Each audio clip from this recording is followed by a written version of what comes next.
At best, the alien abduction phenomenon is a terrifying, traumatic experience. At its worst, well, we think they sometimes take people and don't put them back. I lost my mother and brother to this trauma.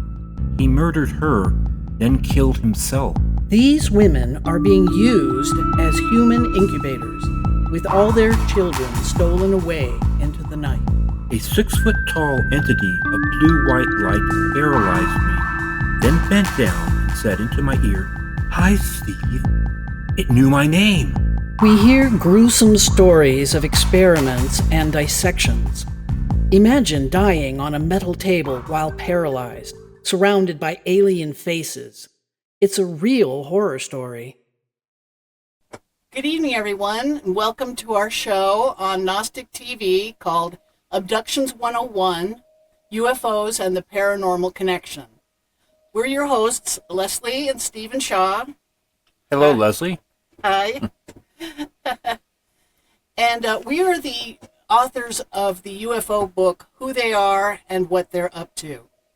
So on our show, every episode, we're going to tell one of our personal experiences before we introduce our wonderful guest. And tonight's guest is Billy DeToma from the Say What Again, Billy podcast, very famous East Coast podcast. And we're really thrilled to have him. But today, let's see, Stephen, about the blackouts. We were going to talk about the blackouts. The abduction phenomenon, one of the signatures for this abduction phenomenon is that people will see something strange, even terrifying, and then they'll black out. And hours pass and they wake up back in bed or in bed, all tucked in. And the first time this happened to you, Stephen, tell us about that. Yeah, I was 9 years old. It was 1969. I was sleeping on the top of a bunk bed, and my brother was 6 years younger than me, so he was on the bottom. Anyways, I was awakened in the middle of the night by this unusual sound that I could not recognize. I knew it wasn't the dog, and so I decided to investigate. So I crept out of my bed, and I was walking down the hallway, and there was a little light on the kitchen so I could see where I was going. And my heart was pounding, and I was actually kind of really nervous. So my blood pressure was up, and I got about maybe 4 or 5 feet from the end of the hallway before the living room, and then I just blacked out. And next thing I know, I am back in my bed a few hours later, and having no idea how I got back into my bed, crawling back up into a bunk bed. So, did the fear increase as you went down the hallway? Or? Mm-hmm. It was a little exponential. I just intuitively knew. You know, I knew about the whole Oglethorpe thing from the age of 3, so I wasn't sure what I was going to see. And I was certainly not in a dream state or anything like that. All right. Well, thank you so much for sharing, Stephen. Sure. And we'll be introducing our guest in just a moment. All right. Welcome back, everyone. Our guest tonight is the host of the Say What Again, Billy podcast you're out of Boston, right, Bill? The Bronx. The Bronx. Oh, I'm sorry. No, it's okay. It's right away.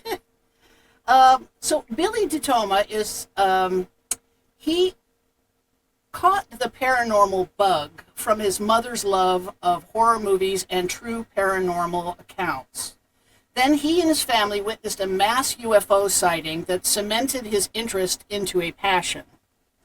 In his teens, he started a paranormal research group, and for the last 4 years, he has been hosting his podcast, delving into the spooky, strange, and unknown.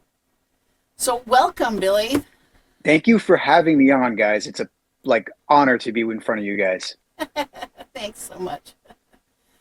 So let's start with telling us a little bit about your early years with your mom and how you kind of got bit by the paranormal bug.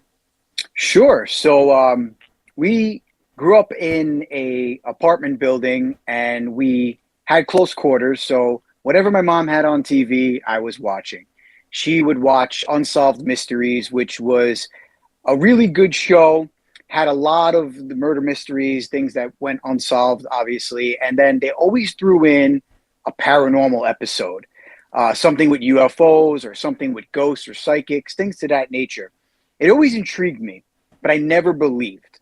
And she put on a lot of horror movies, things of that nature. So I knew that she liked spooky and strange, but that all kind of changed when it came to a October night in 1995, where I was here on not believing, and what we saw in the skies over the Bronx that night made me a believer, and the skies were endless with what could be. Our Stephen asked how old you were when this UFO sighting occurred. So this was 95, not the greatest with quick math. I had to be, I was in third grade.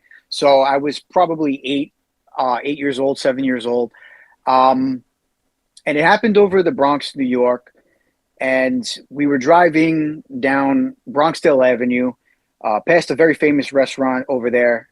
People from the Bronx know that the New York Yankees and the New York Mets would dine at Frankie and Johnny's The Pine. And that's the avenue, Frankie and Johnny's The Pine.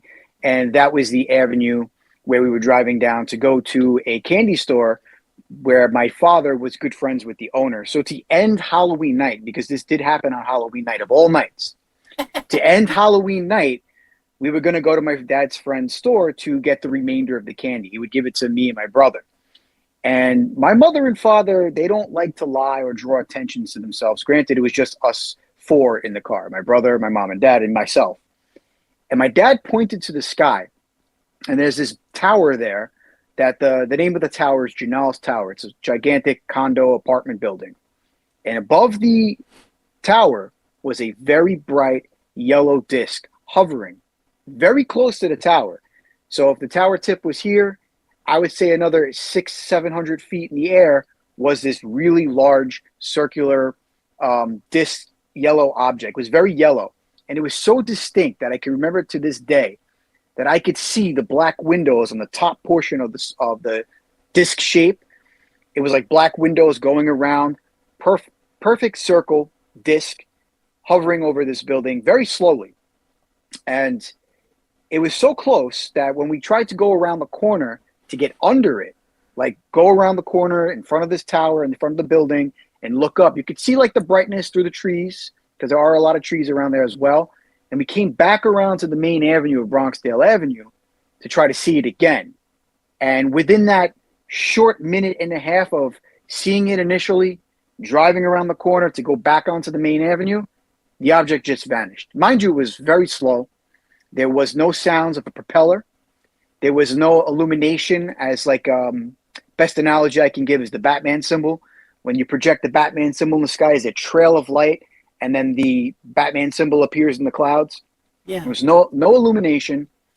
And in 95, there was no such thing as drones, anything that could fly like that, and certainly wasn't a blimp.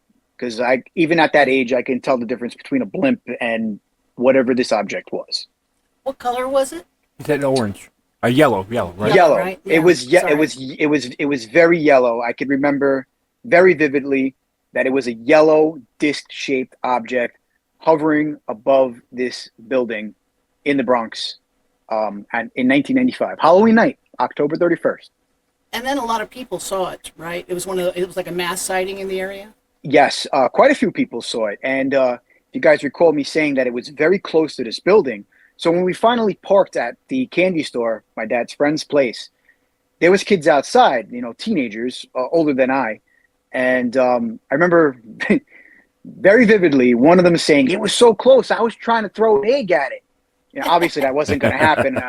Otherwise that guy would be on a professional baseball team. But it was very close to this building where you could make it out. And a lot of the people were like, "I can't believe I saw that. What was it?" And this was going back to the years where if you mentioned anything paranormal, supernatural, or anything with UFOs, you were kind of labeled like, "Yeah, something's wrong with that person." Yeah. Yes, when I grew up in the 60s, it was a similar thing. I personally didn't talk about it with anybody but my family, and only once in a while. Yeah, so it was a mass sighting for the most part. And were you able to make out any details on the craft? I was. So many years ago when Bob Lazar reported a a lot of things about Area 51 and the Roswell incident happened. There was a model that was made after the Roswell craft, and I'm taking this back a long time ago. At the time, my mother purchased it for me because I started getting into aliens and UFOs, and it was very similar to what I had seen that night. The model is disc-shaped, and the top of the UFO, we'll call it that, UAP, had these black windows. So the saucer dome is here, and there's these black windows that go around it. It's exactly what I saw that night. Then you have the main, I guess, the base of the object, which was obviously in a disc form, disc shape. And then the bottom had just a very kind of half of a circle or half of a U shape at the bottom. So it's kind of goes back to the iconic UFO-esque shape. Right. It did have those windows. The windows was something that stood out to me. It was very like black tinted windows at the going around the top portion of the UFO. It does seem that they have many different models, especially the cigar shape and the saucer shape. Some of them seem to be more like observational. Others seem to be more a little bit closer to a drone, and others seem to be that they have the ability to move very quickly, angular, but almost always in soundless. When it disappeared on you, did you see it move away, or it just you looked and it was gone? So it was a process. Again, seeing the object, it stayed there above the building.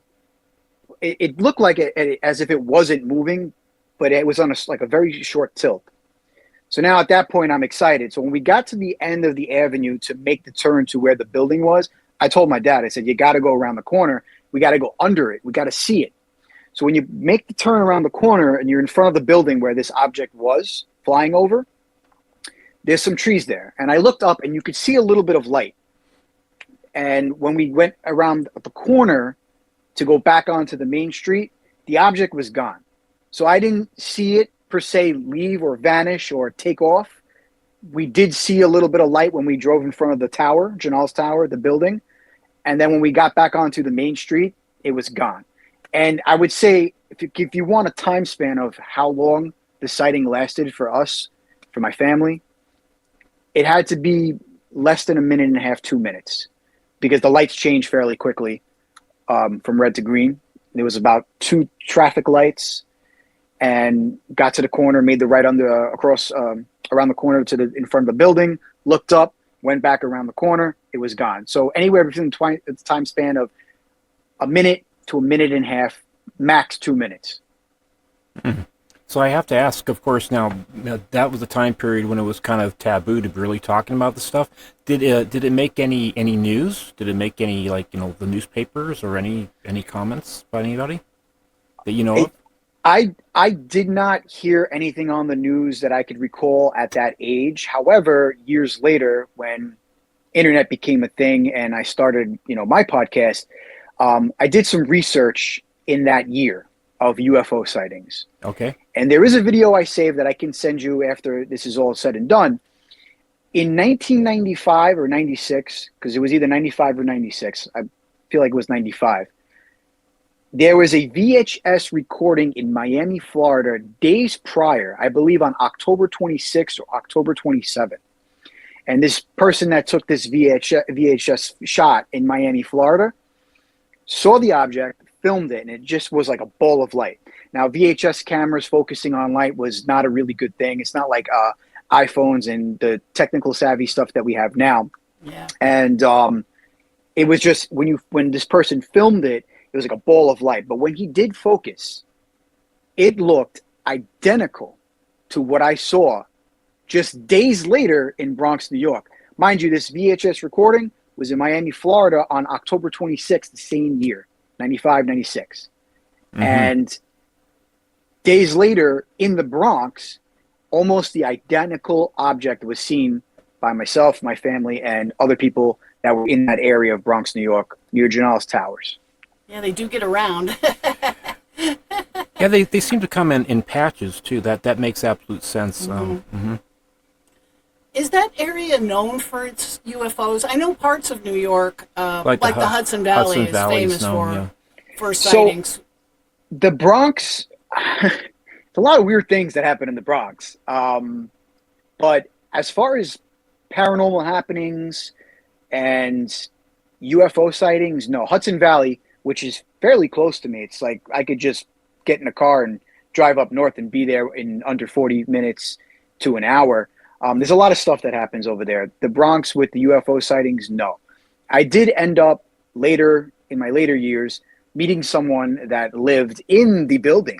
And I asked her about this. And I said, did you ever, when growing up, hear a story about a UFO sighting above the building? Because she lived in the building. And she said that her mother did hear a lingering of conversation about that happening. But that's all I got from her that grew up in the building. Good, that's some validation for you right there. Yeah. Yes, yes, it is. Was there there was another incident in New York I know of that where yes. a woman in fact we just saw it on Netflix In Manhattan, but I forgot Yes. the year. the famous one.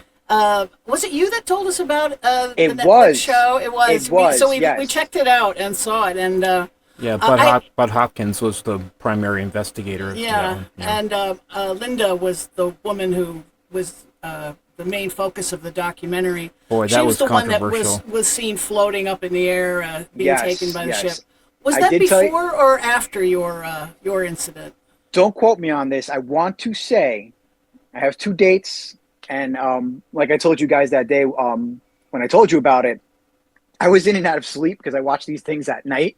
So like I'll doze off and then go back on to paying attention to the show. But I think it was either late 80s or it could have been mid 90s, around the same time span of when I saw the UFO. Now I could be wrong, but it was I kind of getting like mid 90s from that documentary, which kind of shows a pattern of sightings happening in New York City around Right. that time.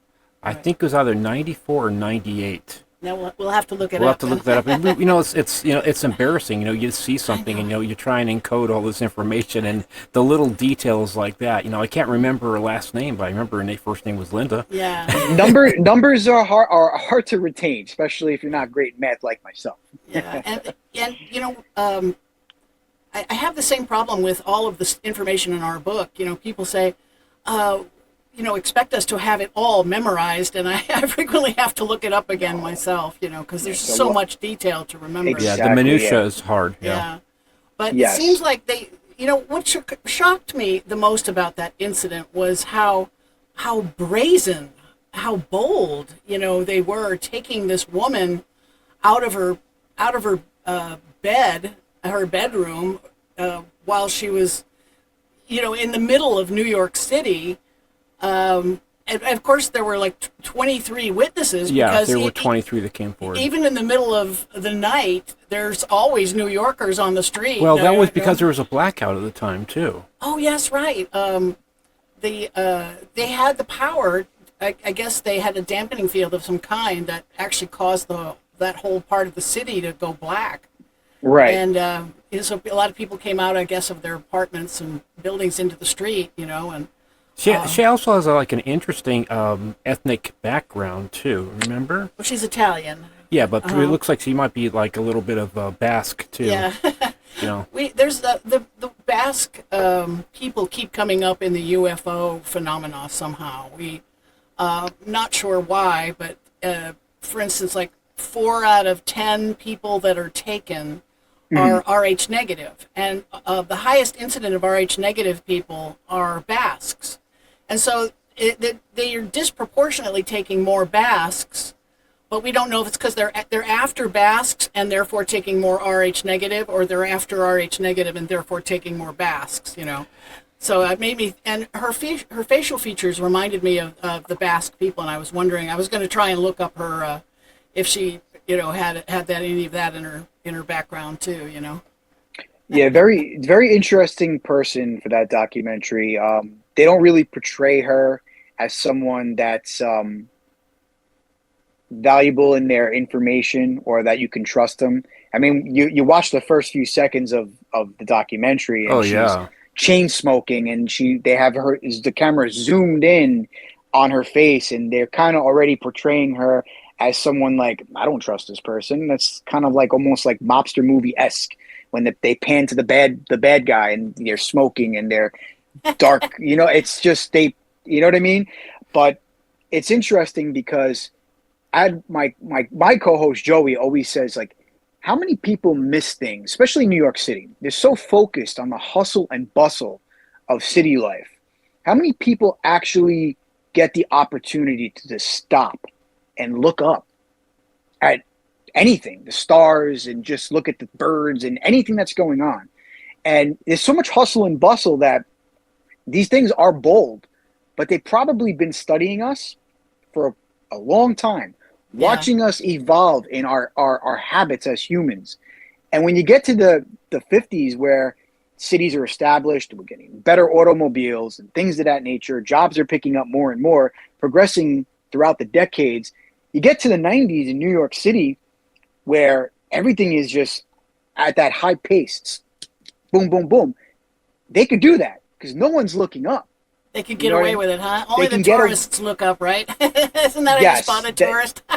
pretty much. A tourist will They're be all looking up at the skyscrapers, at the skyline. But yeah, it was interesting for us too. That I had no clue. I mean, I was going to acupuncture college back in actually I heard about it in the late '80s, so it might have been around there.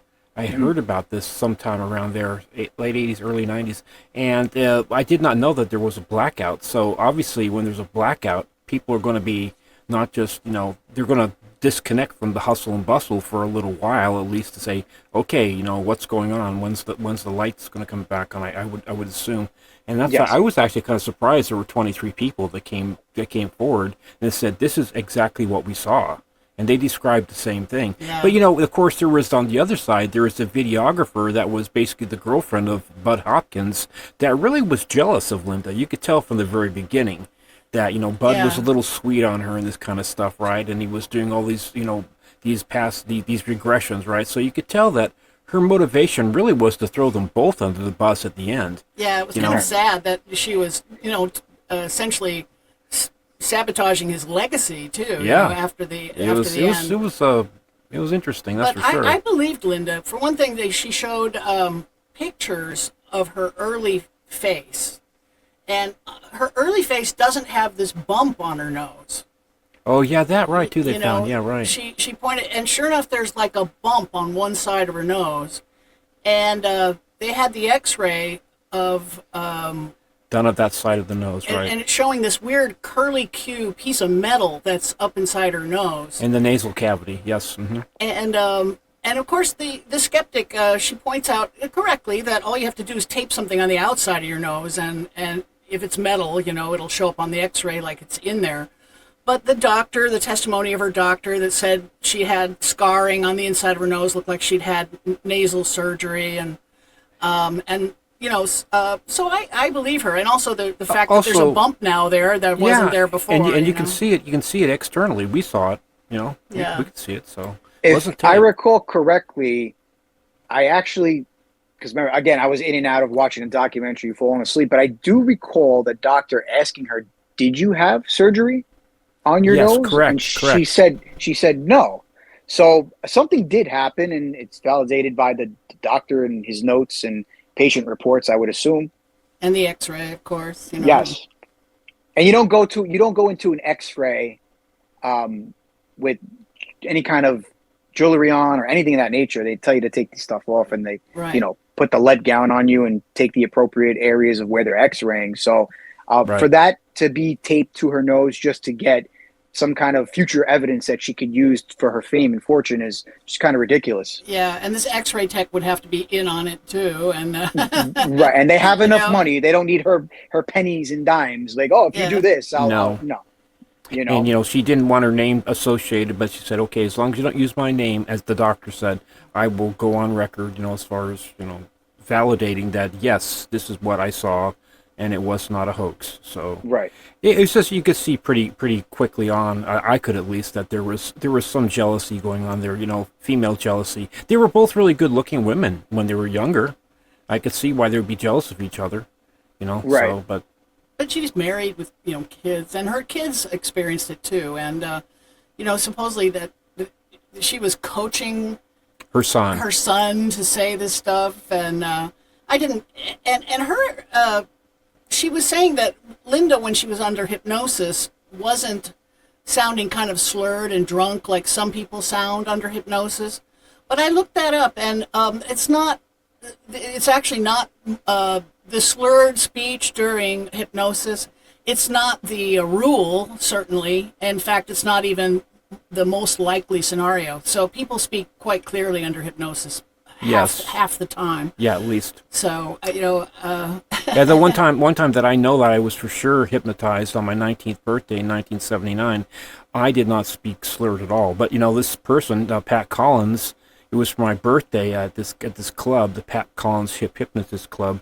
There were 9 of us on stage, and I didn't believe at that time that I could be hypnotized. I thought, oh, this is, I'll go up there for the fun of it, right? Show off for my girlfriend at the time, right? So anyways, I got up on stage, and sure enough, she hypnotized all of us. It was like a curtain coming down over my face. And next thing I knew, we were all hypnotized. And she, just really quickly, she asked me to visualize her as being naked. Now, this is a woman who was wearing a big garish muumuu with a lot of heavy makeup on, and she was pretty heavy set, so I imagined her naked, and I just completely busted up laughing. And I became the goat. Then she picked on him. She picked on me for all the rest of the night. Maybe do stupid stuff, like singing "I Love You" song or something. Yeah, I was singing about singing. I had to get my penis back from this woman that was in the front row. So I had to sing a song impromptu about that. That's stupid crap like that. So. But enough about us and our experiences. I wanted to ask. After this sighting, in your bio, it says you started a paranormal research group. I'd like to hear, in your teens, which is very impressive, but I'd like to hear more about that. Yeah, so this incident of seeing the UFO happened in 3rd grade, and then it started just intriguing me to watch shows and kind of like study. When I got my first laptop, I was just going into websites because the internet became a thing around that time. Watching things online, going on the internet, researching UFOs, ghosts, all this type of stuff. And during that time span, there was a really interesting show. It was one of my favorite shows, Sightings. There was a show, I believe it was on the Sci-Fi Channel. Yeah, it was. They took videos and all these stories and put it onto the show.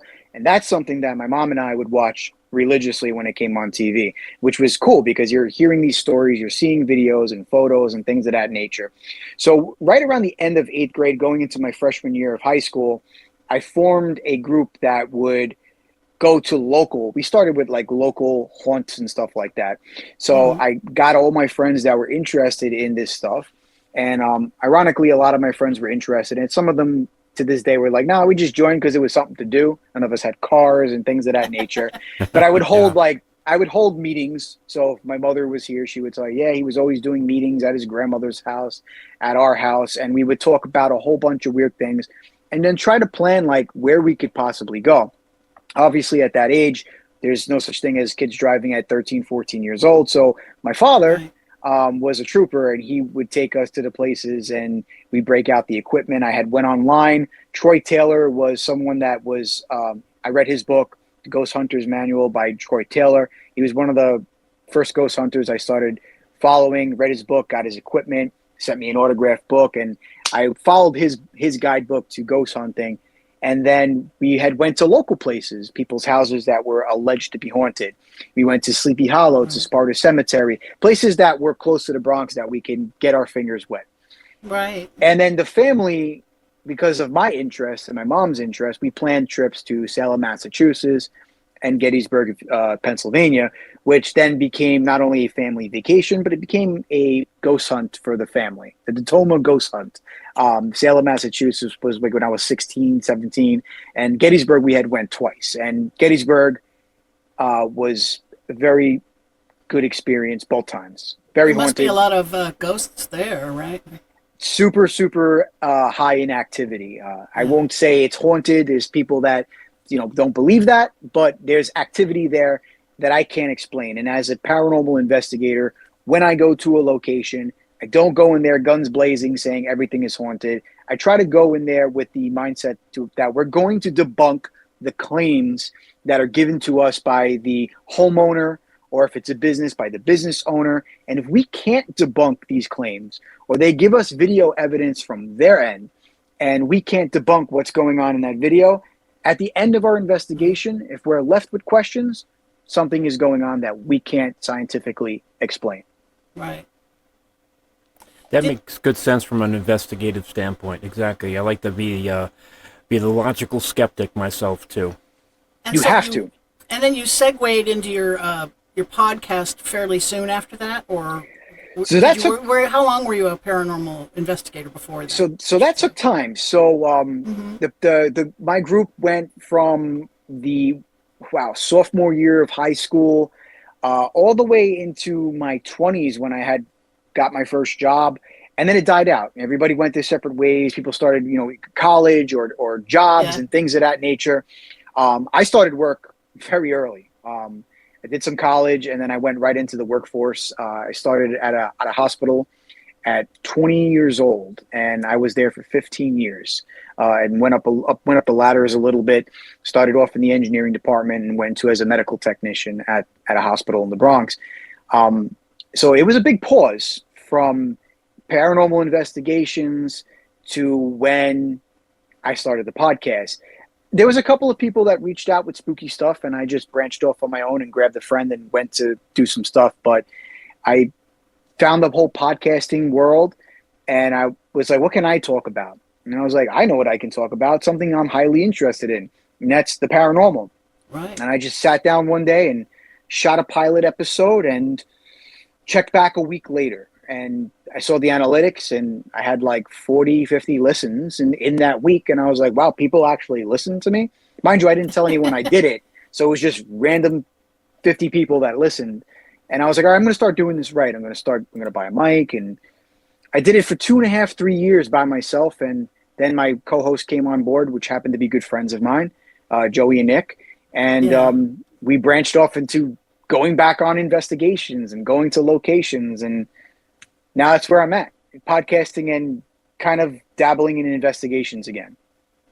I've been, we're mostly from the UFO side of things, but we also have theories about the cryptids.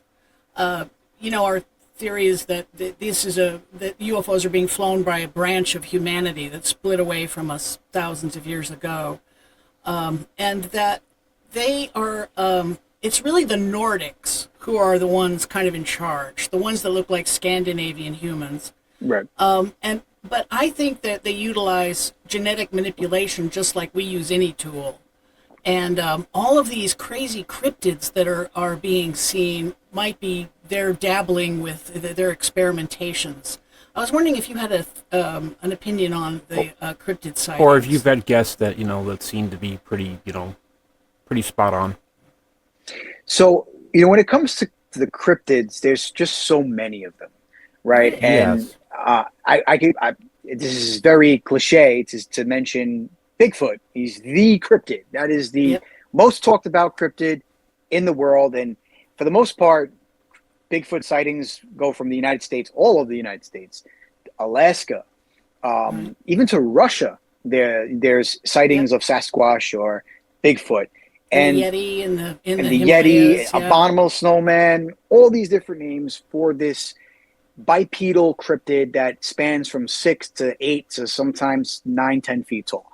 And there's this ongoing theory about Bigfoot because people say that when they encounter him or her or it, that yes, sometimes a her. Right, the forest goes quiet. That you can hear a pin drop on a forest floor. There's no more birds. There's no more crickets. You don't hear anything. And then you see it. It's like the other animals know something supernatural and alpha is in the area amongst them. And they go quiet. And when the person that experiences the Bigfoot sighting, they run, they look back, and it's gone. And it gives that supernatural addition to it just being a cryptid, where there's these theories that people are saying that it could be supernatural or even extraterrestrial, Because when I saw the UFO and I looked back, or I looked up and we went back around the corner, guess what? It was gone. And a lot of Bigfoot sightings end with, we saw it, it looked, or it walked, and it vanished. Now, whether it's extraterrestrial or in the years of it being around and it has mastered the art of stealth or camouflage, we don't know. But there is ever growing in the paranormal community that Bigfoot could be affiliated with something not only supernatural, but extraterrestrial. Yeah. Yes, that's what we've been finding too. In fact, Right. just real quick, remember the American Indian couple we met on July the 4th of this year? Mm-hmm. Yeah, he makes these custom fly fishing what do they call them, lures. Lures. Yeah, and it's funny, the American Indians, they have a whole different opinion of Bigfoot. They say they consider them to be star brothers, or like the men of the mountains, right? So he said that he claimed that he met Bigfoot at least 3 times, and the last time was he was on a 15-hand horse, and he came across Bigfoot. Same thing, the forest went quiet, and here he is, Bigfoot standing right in front of him, head height, which means the Bigfoot was about 8 feet tall, roughly, and they just looked at each other, and he just gave him this respect and went on his way. The horse didn't freak out, but it's like, for instance, American Indians, they have a totally different viewpoint on aliens and Bigfoot, which I find, curious. Number one, they know they've been around for a long time. This is not a new thing. Is Bigfoot a common sighting in New York? So as far as New York, from what I hear and research, there are sightings closer north to the Canada region, Buffalo, New York, Albany, upstate. Right. I have dabbled in looking at maps where they show where the sightings span around. Personally, I don't hear that much about sightings of Bigfoot in New York. It's more of you go west of the United States, Washington State, North Dakota, South Dakota, Oregon, places of that nature on that side of the states. But there are, however, sightings on the East Coast. The Carolinas have a lot of sightings. Florida has their own. The skunk ape. Yeah. The skunk ape. Yeah, exactly. It's a same height, but just stinky, hence the name skunk ape. New York, though, they have sightings, just not as much as other states. In our first interview for our first show, Bennett Tanton he said that it's not just the Florida ones that are stinky. He was in the woods in Illinois when he was a Boy Scout. Yes, and a couple other. And these kids, they in order to get back to camp for dinner, they had to jump a creek, a little creeklet, like a tiny little streamlet, and then crawl under a hedgerow and then cross a field. Well, so they jumped this creek, and then they're hit by this stench. He said it was like a cross between a wet dog and death, like decay and rot. And I said, sort of like a wet dog rolled in a big a bear carcass, dead bear carcass. He said, yes, exactly like that. So I guess people smell them frequently before they see them, just because of the and the younger kid was so freaked out that he asked his parents to pick him up the next day. So the camp he was cut short for him. He was terrified. Kid, It's so funny because they took off running, and he was older, so he was running faster, and he thought to himself that old joke about, I don't have to run faster than the Bigfoot, I just have to run faster than you, right? Yeah. I got my shoes on, and you don't have your shoes on. Yeah. I also Like guess bear. it's how close of proximity your sighting could possibly be. You know what I mean? Right. Yeah. There is a very good show. I think it's still out. Something that you could check out. There's a variety of Bigfoot instant stories that are on there. It was called The Woods. These woods are haunted. Yes, And I love that show. That show has just numerous Bigfoot accounts. And there are people that say that we smelled something, or we didn't smell anything, we saw it and it was gone. And that's a good show to watch because I believe a lot of people that are on that show. There's a particular story, I believe, because people like to say, well, these shows, you don't know who's an actor just telling a story. But there was one individual that told the story, and this incident had took place in Texas. And if he is an actor, and he's not a no-name actor. He should go into the big name acting because He's good, huh? his mannerisms. He had tears in his eye, and that one episode on that series was just, it kind of won me over. And I watched that show a lot because this was during the COVID times. We really couldn't do anything, and I was just like, go to on the weekends, watch These Woods Are Haunted, and a variety of the stories were about some cryptid that resembled Bigfoot. Did Beyond Belief? I think Dale said stories here and there on Bigfoot too. I can't remember. Was that the one that Leonard Nimoy hosted early on in the '70s? Sorry, I don't remember. There was one of those shows. Beyond Belief, I watched that as a kid. I'm not good with recalling certain names. The guy from Star Trek. Jonathan Frakes, yeah. Yes, Jonathan Frakes. He had hosted. He wasn't the first host. There was another host prior to him. That was another show. I mentioned Sightings before. Beyond Belief was a show that me and my mom watched a lot because they gave 4 or 5 stories on this show, and you had to which one was real. Yes, and I used to love it. And some of the stories, like you would be like, there's no way that this story is real. And at the end of the episode, he was like, "Did we fool you again?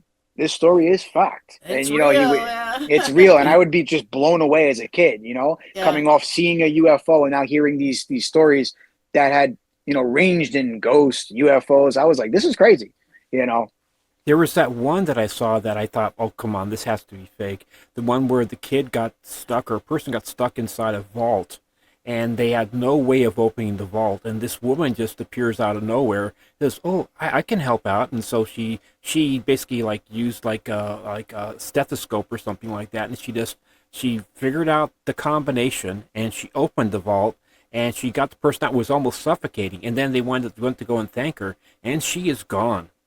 She just showed up out of nowhere. She saved the person's life, and it was stuff, so I said, this can't be true, And then she's gone. Yeah, that's some of these, like I said, some of the stories are, you just don't believe it, but they're true. But they were true, and they had it wasn't a very big this is how we know it was real. He would say a short sentence like, "This was verified by the New York Post or the Los Angeles Times," and they would give a very quick okay, this is how it's verified. Nowadays, we can really go online and be like, yeah, this person is BSing, or this was, by the internet.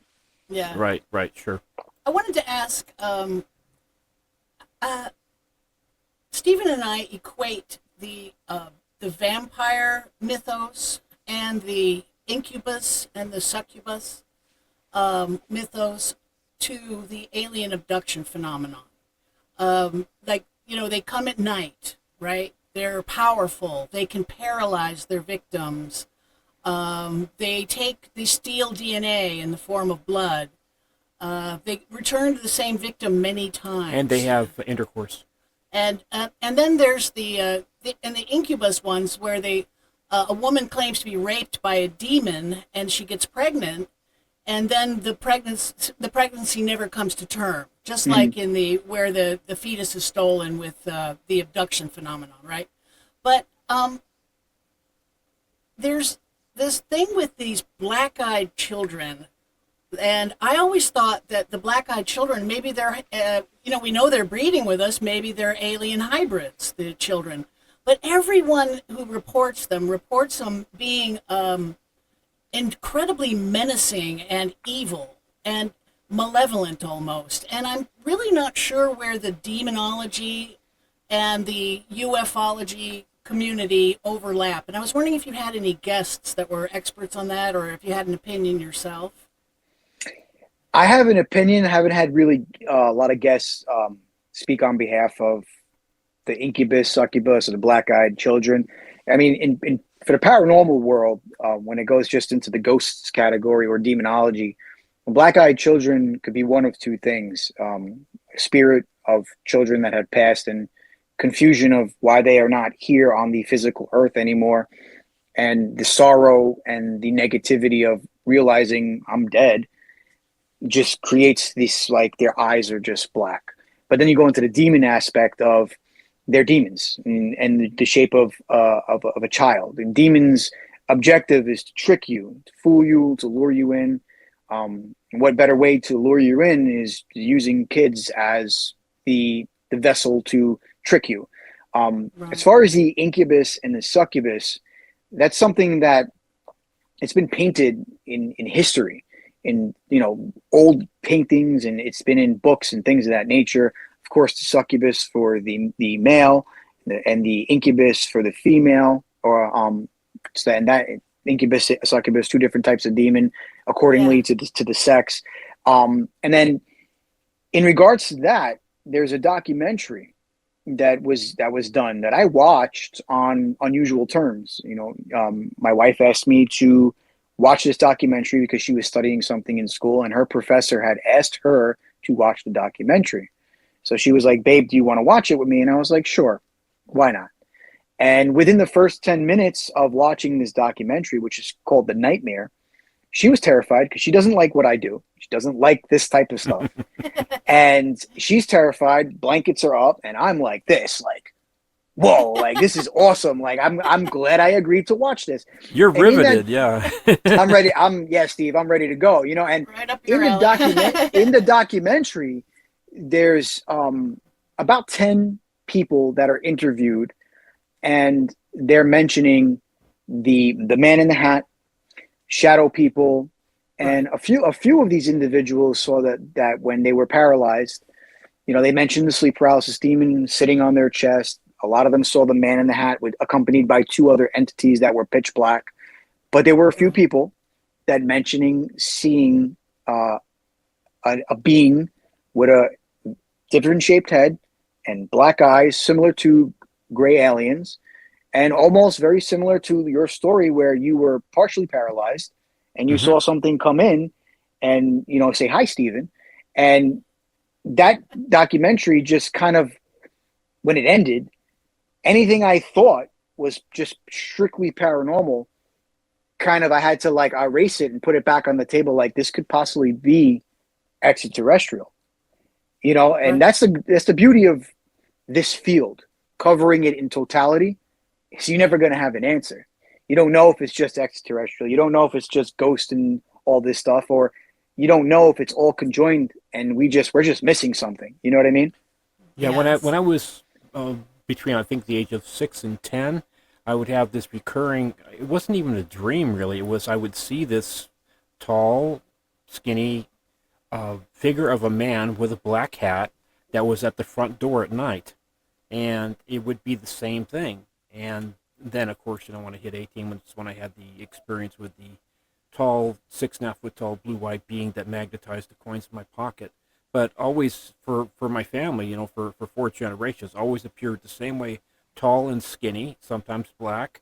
My brother saw it, as you know, he saw it as a tall, gray alien. Yeah. My uncle saw it That's as, when we finally realized what we were dealing with here. Yeah.